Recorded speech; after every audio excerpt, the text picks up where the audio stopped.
Hi friends, இன்றைக்கி நம்ம கிச்சனில் கோதுமை பிஸ்கட் எப்படி செய்கிறதுன்னு பார்க்க போகிறோம். பொதுவாக இந்த பிஸ்கட் மைதா மாவில் பண்ணுவாங்க. இப்போ நாம் கோதுமை மாவு வச்சு இந்த ரெசிபி பண்ண போகிறோம். இந்த பிஸ்கட் ரொம்பவே சாப்பிட்றதுக்கு கிறிஸ்பியாக இருக்கும், அதே மாதிரி ஹெல்த்தியானதும் கூட. இது செய்கிறது ரொம்பவே ஈஸி. இப்போது வாங்க எப்படி செய்கிறதுன்னு பார்க்கலாம். வீடியோக்குள்ளே போகிறதுக்கு முன்னாடி நம்ம டிஎன் ஸ்பைசி சேனலை மறக்காமல் சப்ஸ்கிரைப் பண்ணிக்கோங்க, கூடவே பெல் சிம்லையும் கிளிக் பண்ணிக்கோங்க. இப்போது வாங்க வீடியோக்குள்ளே போய் எப்படி செய்கிறதுன்னு பார்க்கலாம். இந்த ரெசிபி பண்ணுறதுக்காக 1 கப் அளவுக்கு சுகர் சேர்த்துக்கோங்க. சேர்த்துட்டு இது கூடவே வாசனைக்காக ஏலக்காய் சேர்த்துக்கலாம். சேர்த்துட்டு இதை நல்லா பவுடர் சுகர் மாதிரி அரைச்சி எடுத்துக்கலாம். இந்த மாதிரி நைஸாக அரைச்சி எடுத்துக்கோங்க. கட்டி எதுவும் இல்லாமல் ஸ்மூத்தாக இருக்கணும்.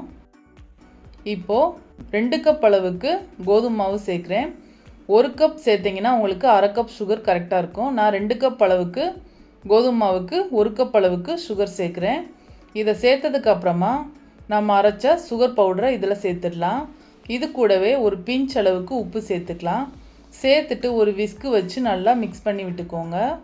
சுகர் கம்மியாக சாப்பிடுவீங்கன்னா கொஞ்சமாக கம்மி பண்ணிவிட்டு சேர்த்துக்கோங்க.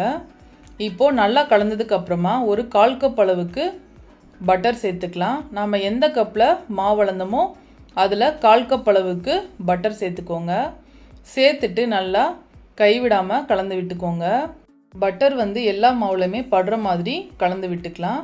உங்களுக்கு பட்டர் சேர்க்க விருப்பம் இல்லைன்னா நெய் இல்லைன்னா ரிஃபைண்ட் ஆயில் கூட சேர்த்துக்கலாம். கை வச்சு இந்த மாதிரி பிடிச்சிங்கன்னா இந்த மாதிரி வரணும்.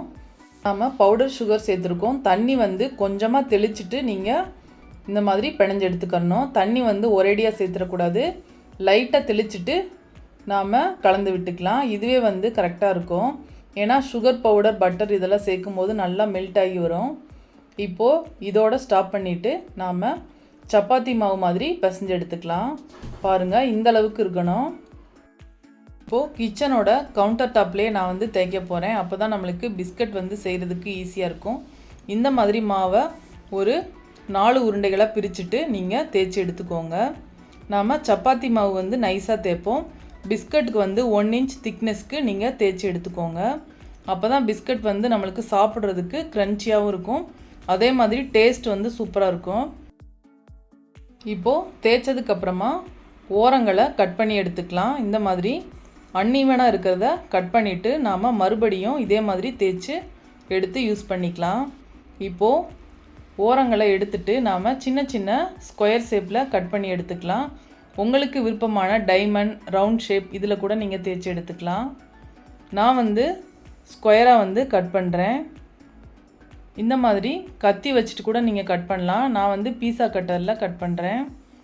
பீஸா கட்டரில் கட் பண்ணும்போது கொஞ்சம் ஈஸியாக இருக்கும் நம்மளுக்கு கட் பண்ணுறதுக்கு. இப்போது கட் பண்ணதுக்கப்புறமா இதே மாதிரி எல்லா மாவுலேயுமே நீங்கள் செஞ்சு ஒரு பிளேட்டில் எடுத்து வச்சுருங்க. இதே மாதிரி எல்லா மாவையுமே ரெடி பண்ணிவிட்டு நாம் ஒரு கடாயில் ஆயில் ஹீட் பண்ணிவிட்டு இதில் சேர்த்துடலாம். ஆயில் ரொம்ப சூடாக இருக்கக்கூடாது, அப்போ நம்மளுக்கு உள்ளே வேகாது. ஒரு மீடியம் ஃப்ளேமில் வச்சு பொரிச்சு எடுத்துக்கோங்க. எப்போவுமே ஸ்வீட் செய்யும்போது நம்ம ஃப்ளேமை கம்மி பண்ணி தான் நம்ம செய்யணும்.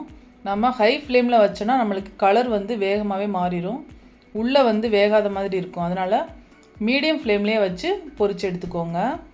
இப்போது இந்த மாதிரி கோல்டன் கலர் வந்ததுக்கப்புறமா நாம் எடுத்துடலாம்.